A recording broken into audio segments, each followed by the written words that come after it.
So I got an email earlier this week from an old friend of mine, an old college friend who lives in Long Island now. And he had seen one of my videos, so he had shot me an email to ask me a question about what was happening with his health. And I was going to give him a reply, just an individual reply.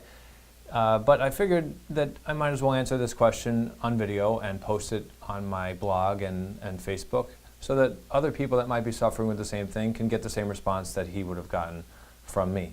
So here's his email. So I had a shoulder surgery at the end of April. Basically, he went in to clean it up. He said it sounded like an impingement. When he went in arthroscopically, he said there was a huge amount of arthritis. Osteo, not rheumatoid. He said since it's not a hip or knee, it's not weight-bearing, but the arthritis was significant for someone my age. He's in his mid-40s. Any suggestions? Obviously, I still want to work out and be active, but I don't want to wear down the shoulder and need a replacement anytime soon. So, if a person were here locally in this office, first thing I would do would be to look at the structure. I would look at the alignment of the joint. So in a shoulder, when we take a shoulder, if a shoulder has good alignment, then we're going to have a lot less likely chance of having arthritic change. Arthritic change oftentimes happens because of misalignment. So I always use the example of car tires. So if you had misalignment in your car tires, those tires would wear down much more quickly than if they were perfectly aligned. Same thing happens with ankles, knees, hips, spine, and every joint in the body. If it moves properly, there's a very small chance of arthritic change. And I hear people say all the time, well, I have arthritis because I have old age, because I'm 70 years old. Well, if you have arthritis in one joint but not the other, let's say you have arthritis in your shoulder but you don't have it in your knee, the question I ask everybody is your knee the same age as your shoulder? And the answer is yes. So it's not due to age only. Age is a component. We need the component of time for degeneration, but it's more so a component of alignment. So if the shoulder joint is rolled forward, then we're going to have much more wear and tear. We're going to have a misalignment issue. And oftentimes people who are in the gym a lot, I know Kenny's a muscular guy, if we're doing a lot of bench press, a lot of lats, we're going to have a lot of rounding where the muscles in the front of us are really strong. And even though Kenny might have a strong back, it may not be strong enough relative to the front. So working those posterior delts would be a really important thing. So if that shoulder joint is rolled forward, you'd want to have a manipulation of that shoulder joint. So if you know a chiropractor locally, to adjust that shoulder back and joint would be a good idea. Also to strengthen the rear delts, and you can do that with bands. You could take a band from the gym and just do external rotations, where you start with your thumbs in and then by the end of the exercise they're back out, and do that every day. So strengthening is a really important thing. And then stretching, so stretch those anterior muscles, the pec muscles, do the door stretch in between the door, open up those pec muscles, stretch out the lats as well. That'll help bring that shoulder joint back in place. So that's the structural aspect of it.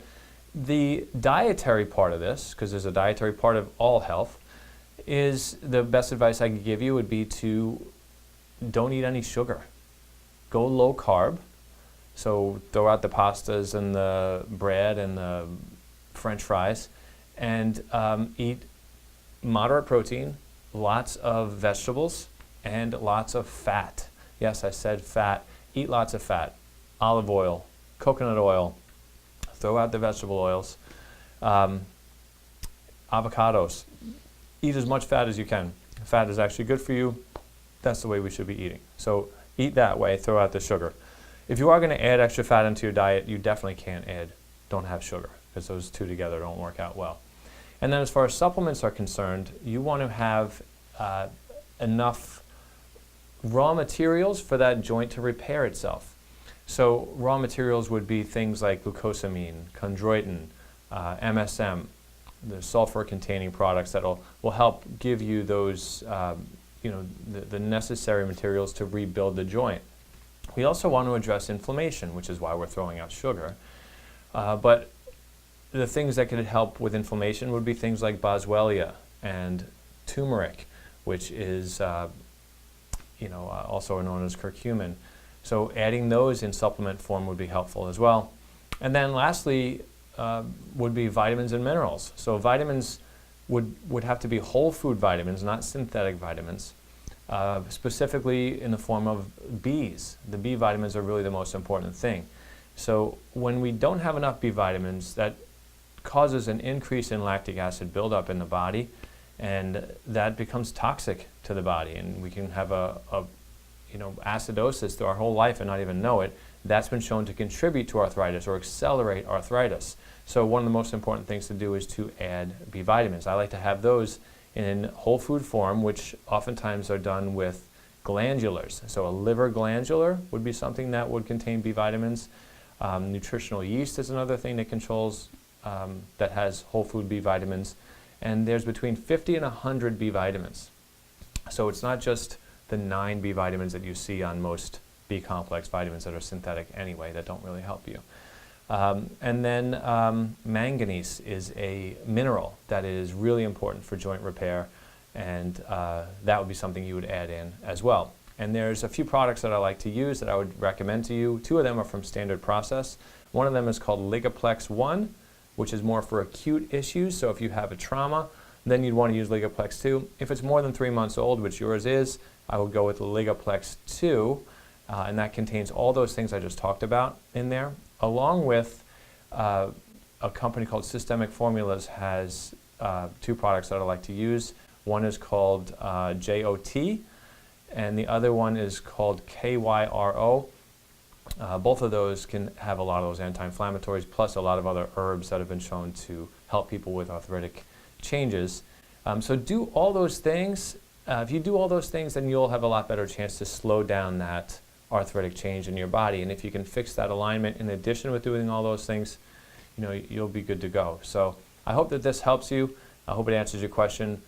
Kenny, shoot me back in the email if you have further questions about this. And anybody else who has questions, don't hesitate to ask us, and hopefully we'll be able to address them either on camera or through email or in office, however it works.